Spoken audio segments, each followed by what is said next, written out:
నమస్తే. AP politics ఎప్పుడు హాట్గానే ఉంటాయి. ఇక పల్నాడు ప్రాంతం గురించి అయితే ప్రత్యేకంగా చెప్పనక్కర్లేదు. మాటల తూటాలు పేలుతూనే ఉంటాయి నేతల మధ్య. ముఖ్యంగా చురకత్తులు లాంటి మాటలు, ఆ వేడి పల్నాడులో ఎప్పుడూ నిత్యం రగులుతూనే ఉంటాయి. సో ఈ నేపథ్యంలో పల్నాడు ప్రాంతంలోని అన్ని నియోజకవర్గాలపై ప్రజా చైతన్యం ఫేస్బుక్లో ఒక పోల్ నిర్వహించింది. ఇప్పటికిప్పుడు ఎన్నికలు జరిగితే పల్నాడు ప్రాంతంలో ఉన్నటువంటి నియోజకవర్గాల్లో ఎవరు గెలుస్తారు, ప్రస్తుతం ఉన్నటువంటి సిట్టింగ్ ఎమ్మెల్యే గెలుస్తారా, లేదంటే గతంలో ఎమ్మెల్యేగా పనిచేసిన వాళ్ళు గెలుస్తారా? ముఖ్యంగా పల్నాడు ప్రాంతానికి ఒక ప్రత్యేకత ఏపీ పాలిటిక్స్లో ఉంది. ఎందుకంటే ఏం జరిగినా పల్నాడులోనే అంటే ఇటీవల జరుగుతున్నటువంటి పరిణామాలు పల్నాడు నుంచే ఎక్కువగా జరుగుతున్నటువంటి పరిస్థితి. ఇక పల్నాడు ప్రాంతంలో ఉన్నటువంటి నియోజకవర్గాల్లో ముందుగా గురజాల నియోజకవర్గానికి వద్దాం. గురజాల నియోజకవర్గం ఎప్పుడూ హాట్గానే ఉంటుంది. చాలా, ఎందుకంటే ఫ్యాక్షనిజానికి గతంలో పెట్టింది పేరుగా చెప్పుకోవచ్చు. ఇక గురజాల నియోజకవర్గం సంబంధించి ప్రజా చైతన్యం ఫేస్బుక్లో నిర్వహించినటువంటి పోల్లో ఎవరు గెలుస్తారు ఇప్పటికిప్పుడు ఎన్నికలు జరిగితే అనే పోల్ నిర్వహించాం.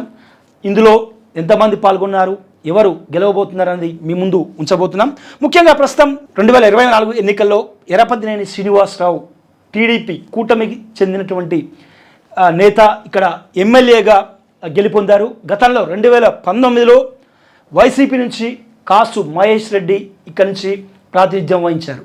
సో గడిచిన పరిణామాల నేపథ్యంలో 2024లో ఎర్రపతినేని శ్రీనివాసరావు కాసు మహేష్ రెడ్డిపై గెలుపొందడం జరిగింది. అయితే వీళ్ళిద్దరిలో ప్రస్తుతం ఎవరికి ఎడ్జ్ ఉంది, ఎవరికి ఇప్పటికిప్పుడు ఎన్నికలు జరిగితే ఎవరు గెలవబోతున్నారు?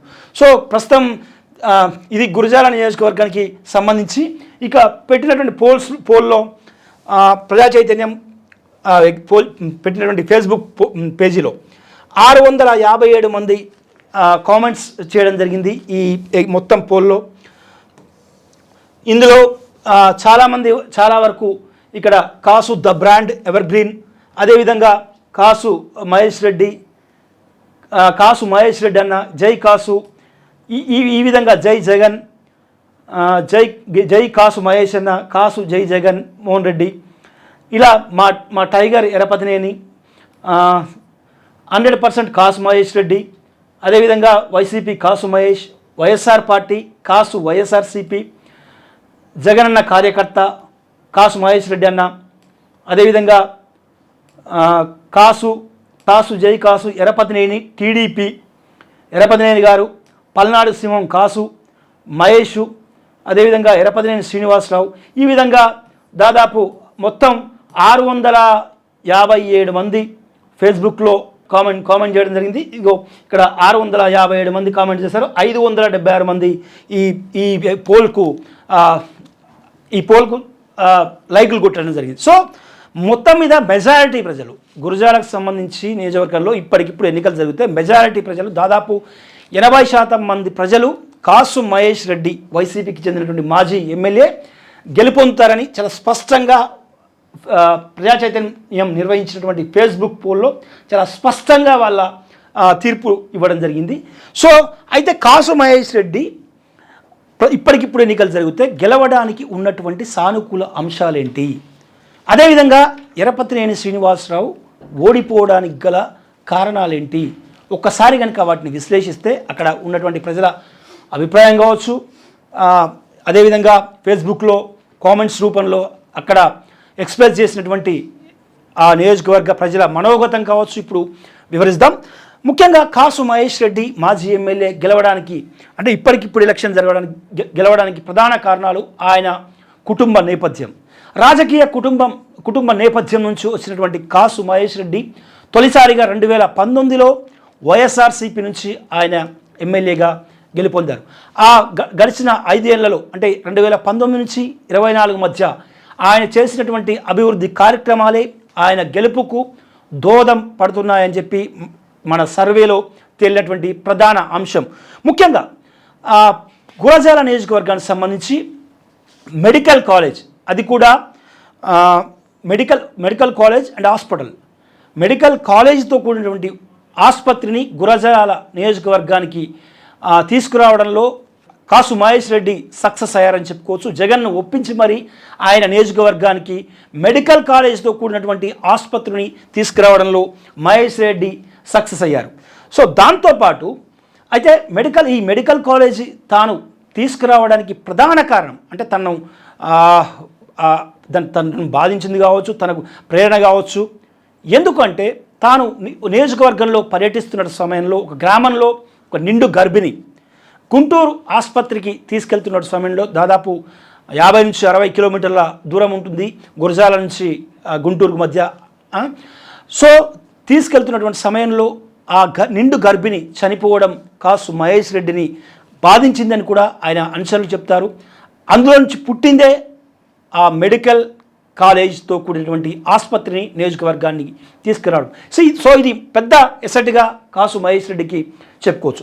ఇక మరొక ప్రధాన అంశం కనుక తీసుకుంటే 2650 కోట్ల రూపాయలతో గురజాలతో పాటు మిగిలినటువంటి పార్లమెంట్ పరిధిలో ఉన్నటువంటి మిగిలిన నియోజకవర్గాలకు కూడా తాగునీరు, ఇంటింటికి తాగునీరు అందించడం ఆయన సక్సెస్గా చెప్పుకోవచ్చు.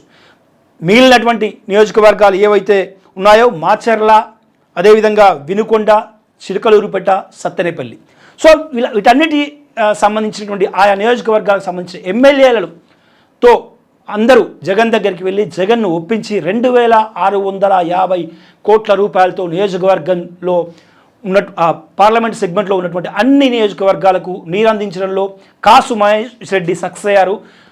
మిగిలినటువంటి ఎమ్మెల్యేలను ముందుంచి నడిపించడంలో కూడా ఆయన సఫలీకృతులు అయ్యారని చెప్పుకోవచ్చు. ఇక పిడుగురాల విషయంకి వస్తే, నగర గ్రామ పంచాయతీగా ఉన్నటువంటి పిడుగురాల విషయానికి వస్తే దాదాపు 140 కోట్ల రూపాయల వ్యయంతో ఇంటింటికి తాగునీరు తీసుకురాగలిగారు. గురజాలతో పాటు దాచేపల్లి మున్సిపాలిటీలు కూడా స్పష్టంగా చేయడం జరిగింది. పిడుగురాల్లో 140 కోట్ల వ్యయంతో ఇంటింటికి నీరు అందించిన సందర్భంతో పాటు గురజాల, అదేవిధంగా దాచేపల్లిలో నియోజకవర్గంలో మున్సిపాలిటీలుగా ఆయన ఏర్పాటు చేయడంలో సక్సెస్ కావడం జరిగింది. ఇక వీటితో పాటు సహజంగానే సీసీ రోడ్లు, డ్రైనేజీ నిర్మాణాలు, వీటన్నిటితో పాటు సమాజ సేవ, అదేవిధంగా ఆయన చేసినటువంటి సేవా కార్యక్రమాలు ప్రజల్లో ఇప్పటికీ చిరస్థాయిగా నిలుస్తున్నాయని చెప్పి కూడా అక్కడి ప్రజలు చెబుతున్నటువంటి మాట. ముఖ్యంగా రాజకీయ కుటుంబం నేపథ్యం నుంచి వచ్చినటువంటి ఆయన అత్యంత సౌమ్యుడిగా, అదేవిధంగా వివాద రహితుడిగా ఉంటూ 2019 నుంచి 24 వరకు రావడం జరిగింది. సో ఇవన్నీ కూడా ఆయనకు సానుకూల అంశాలుగా చెప్పుకోవచ్చు. ఇక ఎర్రపతినేని శ్రీనివాసరావు ప్రస్తుతం టీడీపీ సిట్టింగ్ ఎమ్మెల్యే. మరి ఈయన ఈ పోల్లో వెనుకబడిపోవడానికి కారణం, ఇప్పటికిప్పుడు ఎన్నికలు జరిగితే ఓడిపోవడానికి గల కారణాలు కూడా కొన్ని మనం విశ్లేషించుకుందాం. ముఖ్యంగా గతంలో ఎర్రపతినేని శ్రీనివాసరావు 2019 నుంచి 24 వైసీపీ ప్రభుత్వ హయాంలో ఈయనపై అనేక కేసులు కూడా అక్రమ మైనింగ్ సంబంధించి నమోదయ్యాయి. ప్రస్తుతం ఇప్పటికీ ఎర్రపతినేని శ్రీనివాసరావు సిబిఐ కేసుల్లో విచారణ ఎదుర్కొంటున్నటువంటి పరిస్థితి. సో 2019 నుంచి 24 వరకు ఏ విధంగా అయితే ఆయనపై ఎలిగేషన్స్ ఉన్నాయో, ఏ విధంగా కేసులు నమోదయ్యాయో, ప్రస్తుతం 2024లో ఎర్రపతినేని శ్రీనివాసరావు ఎమ్మెల్యేగా గెలిచిన నాటి నుంచి కూడా అవే ఆరోపణలు నియోజకవర్గంలో గుప్పమంటున్నాయి. రాజకీయ ప్రత్యర్థులు కావచ్చు, అక్కడ సామాన్య ప్రజలు కావచ్చు, ఓటర్లు కావచ్చు, ఇలాంటి ఆరోపణలు చేస్తున్నటువంటి సందర్భాన్ని మనం చూస్తున్నాం. ముఖ్యంగా తన అనుచరులకు పెద్దపీట వేస్తారు, తన అనుచరులను దందాలకు ప్రోత్సహిస్తారనే ఆరోపణలు ఎర్రపతినేని శ్రీనివాసరావుపై అనేకం ఉన్నటువంటి సందర్భం చూస్తున్నాం. అవినీతి ఆరోపణలు, అక్రమ మైనింగ్, అధికార దుర్వినియోగం, ఈ మూడు కూడా ప్రధానంగా ఎర్రపతినేని శ్రీనివాసరావుపై అంటే ఆయన ఇమేజ్ని డ్యామేజ్ చేస్తున్నటువంటి పరిస్థితి. ముఖ్యంగా తన అనుచరులకే లబ్ధి చేకూర్చే విధంగా మౌలిక సదుపాయాల కల్పనలను పక్కన పెట్టి నియోజకవర్గ అభివృద్ధిని కూడా సైతం పక్కన పెట్టి కేవలం తన అనుచరులకు మాత్రమే ప్రాధాన్యత ఇస్తున్నారు అనేది కూడా ఈయన మీద ఉన్నటువంటి ప్రధాన ఆరోపణ. అదేవిధంగా వైసీపీ కార్యకర్తలపై నిత్యం దాడులు, అదేవిధంగా వైసీపీ సోషల్ మీడియా కోఆర్డినేటర్లపై దాడులు, దాంతోపాటు ఇటీవల దళితులపై ఊళ్ళోకి రానివ్వకుండా దళితులపై జరిగినటువంటి దాడుల వెనుక ఎమ్మెల్యే ఎరపతినేని శ్రీనివాసరావు హస్తం ఉందన్న వార్తలు అదేవిధంగా ఆరోపణలు నియోజకవర్గ వ్యాప్తంగా గుప్పుమంటున్నటువంటి పరిస్థితి. ఇక మరొక విషయానికి వస్తే సిమెంట్ ఫ్యాక్టరీలు గురజాలలో ఎక్కువగా సిమెంట్ మైనింగ్ అదేవిధంగా ఇసుక తవ్వకాలు ఎక్కువగా ఉంటుంటాయి. సిమెంట్ ఫ్యాక్టరీలపై ఒత్తిళ్లు అంటే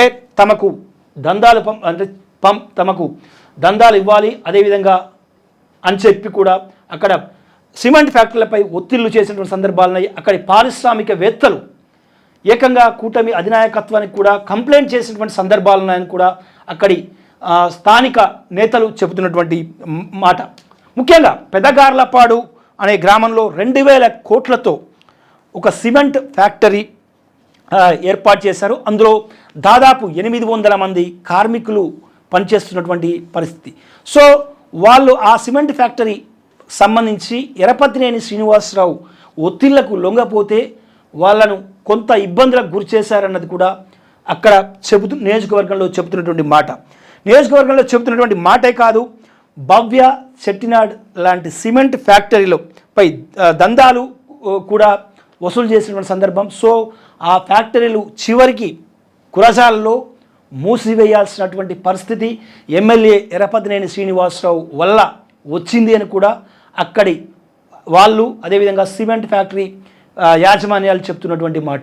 2 సిమెంట్ ఫ్యాక్టరీలలో పనిచేసేటువంటి 2000 మంది కార్మికులు ఎమ్మెల్యే వల్ల రోడ్డున పడ్డారన్నది కూడా అక్కడ పబ్లిక్ టాక్. సో మొత్తం మీద చూసుకుంటే మాత్రం పల్నాడు రాజకీయాలు ఎప్పుడూ వేడి వాడిగానే ఉంటాయి. నేతల మధ్య డైలాగ్ వార్ నడుస్తూనే ఉంటుంది. సో మొత్తం ఇప్పుడు చూసుకుంటే ఇప్పటికిప్పుడు ఎన్నికలు జరిగితే ప్రజా చైతన్యం నిర్వహించినటువంటి ఫేస్బుక్ పోల్లో మెజారిటీ ప్రజలు కాసు మహేష్ రెడ్డి గెలుస్తాడు, ఎరపతినేని శ్రీనివాసరావు ఓటమి చెందుతారు అనేది కూడా చెబుతున్నటువంటి మాట. సో చూశారు కదా కాసు మహేష్ రెడ్డికి ఉన్నటువంటి సానుకూల అంశాలేంటి, ఎమ్మెల్యే ఎరపతినేని శ్రీనివాసరావుకు ఉన్న డిఫీట్స్ ఏంటి, ఆయన ఓటమికి ఇప్పటికిప్పుడు ఎలక్షన్ జరుగుతాయి, డిఫీట్ గల కారణాలు ఏంటి, ఇవి ఆ గురజాల నియోజకవర్గానికి సంబంధించినటువంటి ఒపీనియన్ పోల్కి సంబంధించినటువంటి విశ్లేషణ. మరో నియోజకవర్గంతో మళ్ళీ కలుద్దాం.